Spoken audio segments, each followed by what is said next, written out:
क्या हो जब एक बौद्ध भिक्षु को सांसारिक जीवन का मोह हो जाए। आज की स्टोरी कुछ ऐसी ही है। अगर आपको मेरा काम पसंद आता है तो प्लीज़ चैनल को सब्सक्राइब कर दीजिएगा और वीडियो को लाइक कर दीजिए ताकि हमें भी मोटिवेशन मिलता रहे। और आपको कोई कमी लगती हो तो आप अपने सजेशंस भी हमें कमेंट बॉक्स में दे सकते हैं। आइए अब कहानी को शुरू करते हैं। तिब्बत की वादियों में एक चरवाहा अपनी भेड़ों को हाँक रहा है और शिकार पर नज़र गड़ाए एक बाज जमीन से पत्थर उठाकर एक भेड़ के ऊपर फेंकता है। भेड़ की मौके पर ही मौत हो जाती है और उसी मार्ग से भिक्षुओं का एक समूह कहीं की ओर जा रहा है। वो भेड़ को अंतिम विदाई देते हुए अपना काफिला आगे बढ़ाते हैं। वे एक भिक्षु को जगाने जा रहे हैं जो 3 साल से तप पर है, जिस पर धूल जम चुकी है और नाखून और बाल बहुत बड़े हो चुके हैं। वो 3 सालों से एक ही मुद्रा पे हैं। तभी एक बौद्ध भिक्षु उसके कान में कहते हैं, ताशी, अब समय हो गया है। ताशी को नदी के किनारे लाया जाता है। हाथ मुख धुलवा के नए वस्त्र पहनाए जाते हैं। वापसी के समय ताशी एक पत्थर पर लिखा देखता है कि जल की एक बूंद सोखने से कैसे रोकी जा सकती है। ताशी को अभी वक्त लगेगा फिर से बोलने में, ठीक से चलने में, अपना सामान्य जीवन जीने में। उसी समय वहाँ एक 5 साल का बालक आता है जो रो रहा है। वो अपने पिता के साथ वापस जाना चाहता है। तब सोमन ताशी से पूछता है, क्या जब वो यहाँ आया था वो भी कुछ ऐसे ही रोया था? ताशी को कुछ भी याद नहीं। उसने तो जब से होश संभाला वो हमेशा इसी आश्रम में रहा। कुछ ही दिनों में आश्रम में एक समारोह होगा। उसमें ताशी को खेनपू की उपाधि बौद्ध गुरुओं द्वारा दी जाएगी।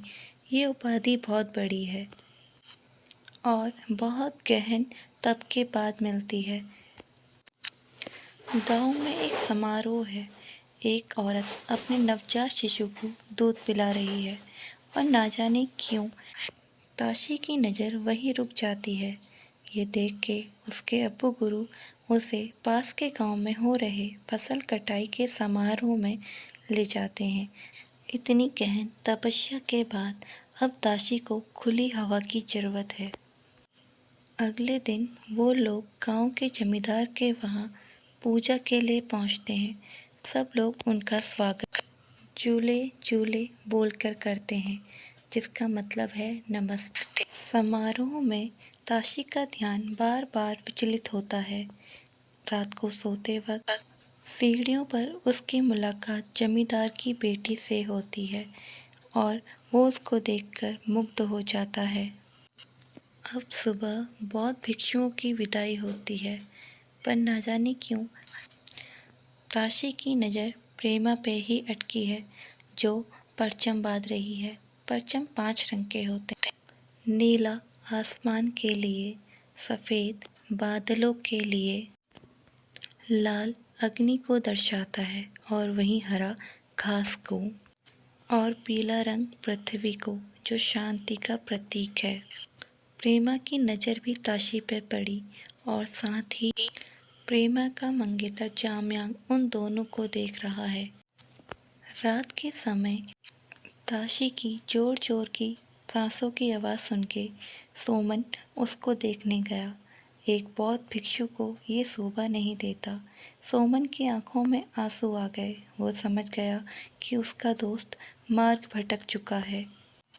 अगली सुबह से सोनम ताशी से आंखें चुराने लगा और लामा अब्बू को ये बात समझ आ जाती है। लामा अब्बू ताशी को अपने पास बुला के उसे एक नक्शा देते हैं और शाम को ही वहाँ रवाना होने के लिए कहते हैं। ताशी के साथ आश्रम का कुत्ता काला भी जाता है।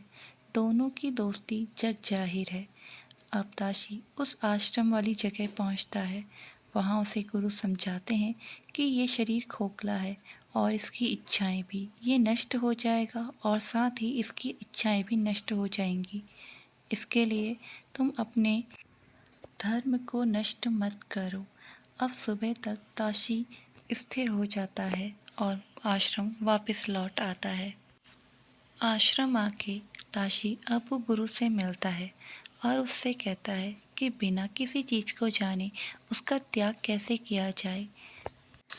बौद्ध गुरु ने स्वयं 29 साल के गृहस्थ जीवन के बाद संन्यास लिया। क्या पता उनकी प्रेरणा में उनके गृहस्थ जीवन का भी हाथ रहा हो।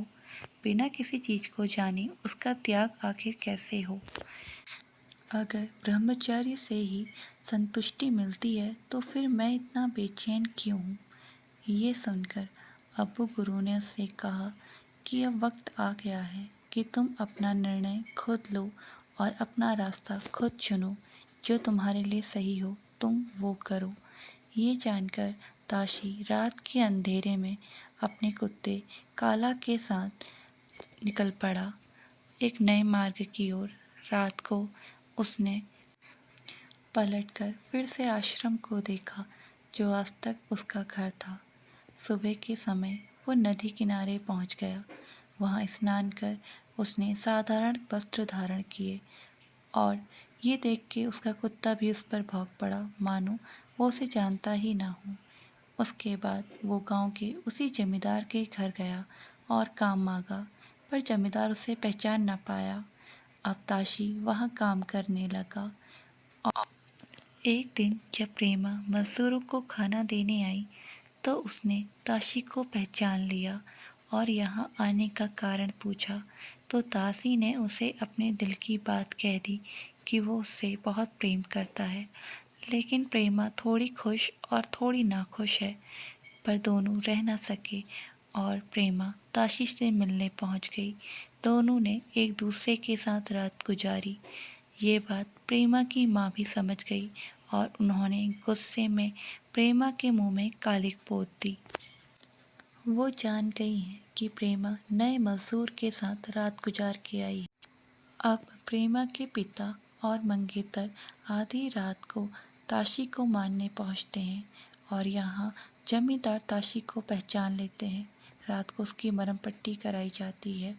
वहीं प्रेमा अपनी मंगेतर से मिलके उसे सारी बात बता देती है कि शादी के लिए ज्योतिष को बुलाया गया है।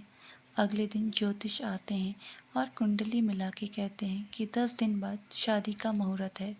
पर सब ये जानना चाहते हैं कि प्रेमा की शादी किससे हो रही है। इसमें ज्योतिष कहते हैं कि कल खुद ही तो प्रेमा के मंगेतर ने कहा है कि उसकी और ताशी की कुंडली मिलाई जाए, तो इसमें पूछना क्या कि किसकी शादी होने वाली है। जामयांग ने अपने प्यार की कुर्बानी दे दी। अब 10 तारीख को शादी का समारोह शुरू होता है और पूरी धूमधाम रीतो रिवाज से दोनों की शादी कर दी जाती है। अब फसल कटाई के बाद बिचौलिया आता है, लेकिन ताशी हिसाब में कुछ गड़बड़ लगी। देखने पर तराजू में गड़बड़ है। इस बात पर बिचौलिया गुस्सा हो जाता है। सालों से वही उनका अनाज नीचे बाजार में बेचता था, पर इस बार ताशी ने कहा कि वो खुद नीचे जाके अनाज को बेचेगा और बिचौली के चक्कर में नहीं पड़ेगा। अगले दिन गर्भवती प्रेमा उसे खाने का सामान देकर विदा करती है और ताशी ट्रक में अनाज भरकर नीचे तिब्बत बाजार में चला जाता है। उसने वहाँ सारा अनाज बेच दिया और काफ़ी मुनाफा हुआ। ये देख के जमींदार भी बहुत खुश है। रास्ते में उन्हें बिचौलिया मिलता है जो कहता है, तुमने मुझसे दुश्मनी लेके अच्छा नहीं किया, तुम्हें भारी पड़ेगा। सालों से तुम्हारा अनाज बाजारों में मैं ही बेचता आया हूँ। वहीं ताशी के वापस आने तक बीमा को भी एक बेटा हो गया जिसका नाम कर्मा रखा गया। अब जाड़ों के मौसम आ गए हैं। प्रवासी मजदूर अपने घर वापस जा रहे हैं। वहीं प्रवासी मजदूरों में एक सुजाता भी है जो प्रेमा की अच्छी दोस्त भी है। एक बार पेड़ में बैठे हुए ताशी ने सुजाता को नहाते हुए देखा था और वो उसे देखने की अपनी इच्छा को दबा ना सका। अब जाड़े खत्म हो गए हैं। मजदूर दोबारा काम पर आ गए।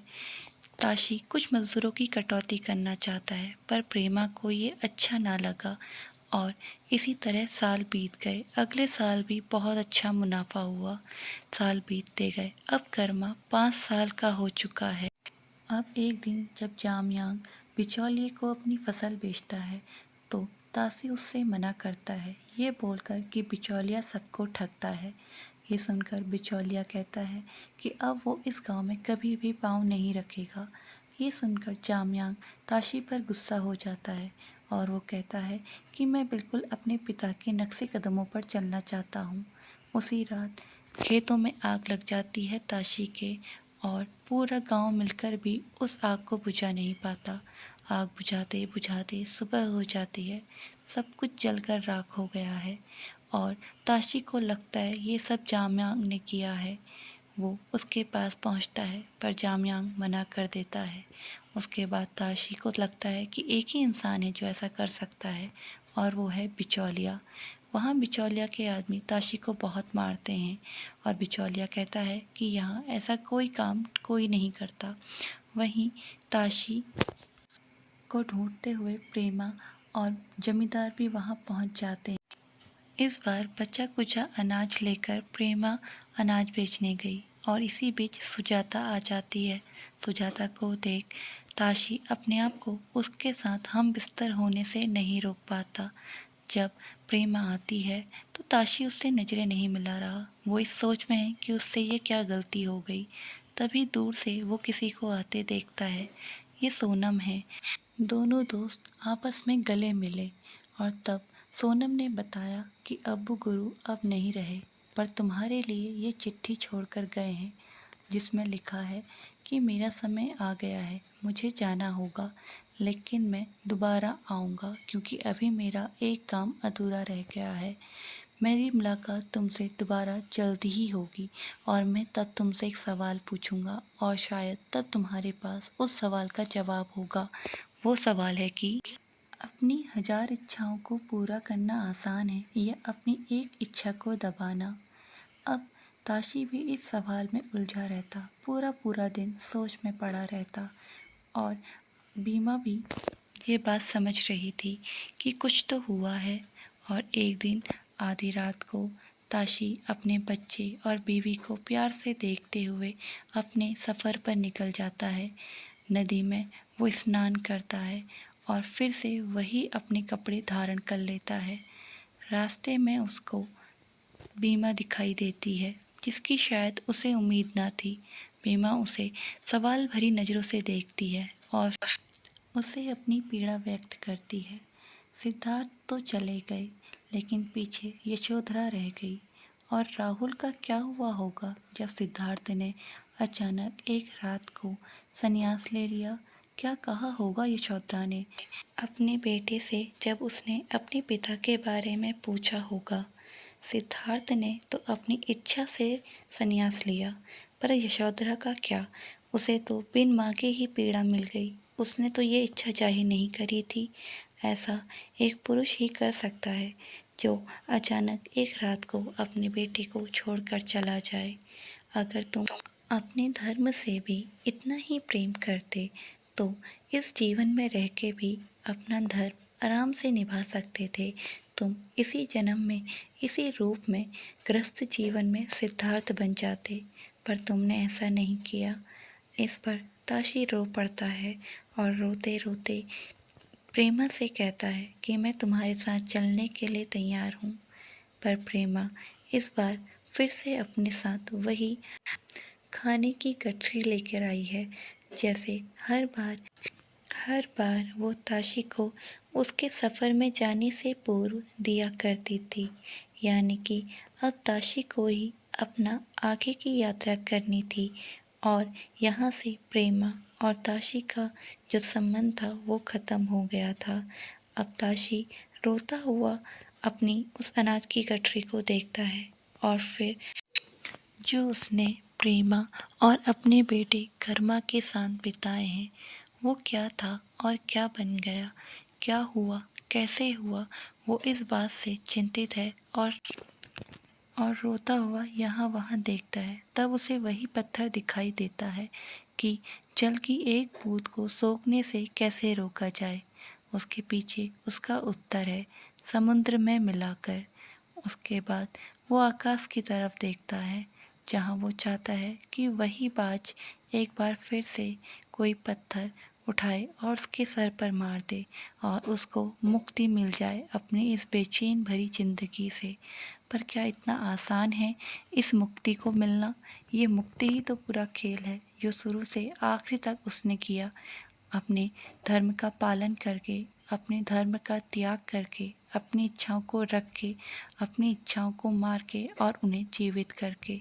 ये स्टोरी यहीं पर ख़त्म हो जाती है। अगर आपको मेरा काम पसंद आता है तो प्लीज़ चैनल को अपना सपोर्ट दीजिए और सब्सक्राइब कर दीजिए। आपके लाइक हमारे लिए बहुत इम्पोर्टेंट होंगे और अपने सजेशंस भी आप हमको दे सकते हैं। Thanks for watching.